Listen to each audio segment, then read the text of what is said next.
When it comes to rolling out DBSP into the various countries, we cannot do it ourselves. We are a small business from South Africa. We need people. So there are 4 groups of people that we actually need. The first is people who want to put money into this type of thing.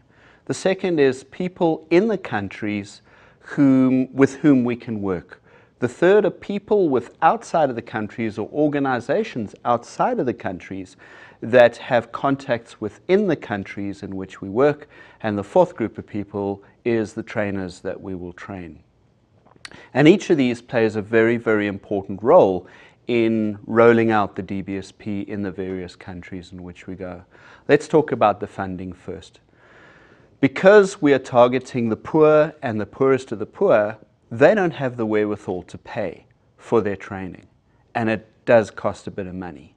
So that is why we need people who believe in development. We need people who believe in helping the poor, and we need people that have got a vision and want to see every dollar that they spend being turned into a success. And we believe that we can help in that regard.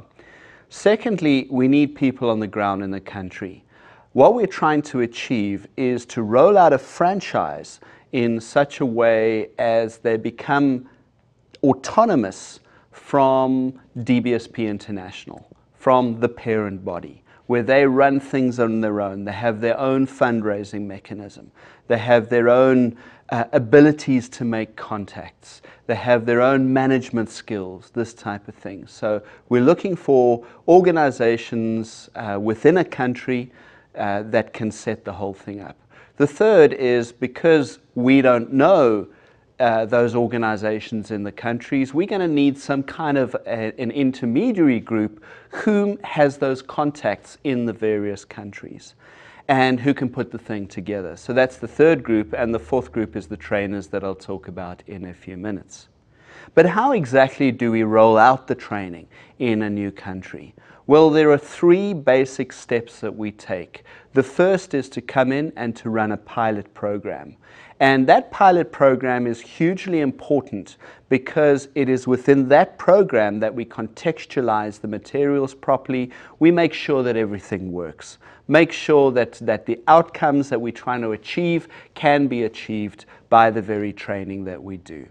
So that's the first program, and generally I run it myself, or a senior DBSP trainer runs it him or herself. And we train 20 people during that process, but as the process is going on, we look for the shining stars, if you will. Those students that just seem to stand out. And it's those ones that we choose at the end of the training, maybe 4, 5, 6, that we can put a little bit of extra training in and train them to do the follow-up work. Then we monitor them over a period of about 8 months to see exactly how they do the follow-up work and whether they have the right wiring within, if I can use that term, the right stuff within to work with people, whether they enjoy it or they just want to run a business. If they just want to run a business, that's perfectly fine. But if part of their business and part of the workings of the business is that they want to train others, that's what we look for. And we look for commitment. We look for people that have a desire to help others, but are committed. And during the 8 months that we allow them to do the follow-up work or encourage them to do the follow-up work, they show that commitment that we're looking for. Once that has happened, we come back into a country again and we run a second program, second DBSP program. This time it's a train the trainer exercise. What happens is I would look at the 5 or 6 that we chose from the first program and look at their performance, and based upon their performance, myself and the people on the ground in the country with whom we are starting to work would decide whom of those we train as trainers. And typically we train 3 or 4 of those, 4 maximum. I put them through a week's theoretical course where they just learn the theory about education, training and development practice. Thereafter, a full DBSP program, 4 weeks as usual, is arranged. instead of me training, however, they're up training, the trainers. And the trainers, or let's call them the trainee trainers, are physically running the program. What I'm doing is sitting in the back and giving them feedback. Now, it might be me who gives them the feedback. It might be another senior DBSP trainer. And the feedback comes in the form of 3 different vehicles. The first is written feedback, where we're giving them written assessment on how they're doing. The second is verbal, when we just talk them through what they did right, what they did wrong, where they can improve, this type of thing. And we also use the medium of video to physically film them, to show them what they're doing, so they can see back after they've done the training, how did they perform? Did they perform well? And they often get it. They often say, well, I didn't do so well there. I need to pick this up. I need to pick that up. And so we find it's a very effective way of training. Once that process has been complete, and by the way, we're training another 20 students to start and run businesses during that process. Once that is over, the 3 or 4 months pass again, where they're doing the follow-up work, and we just monitor them to see how well they perform in that area. And if they perform well enough, we invite them to organize and to run another DBSP program on their own this time. No trainer of trainers present. But during the back end of the program, the last week and a half of that program, I physically go down and sit in the classroom with them and assess them how they're doing. The difference between the assessment and train the trainer, I say nothing during that entire process.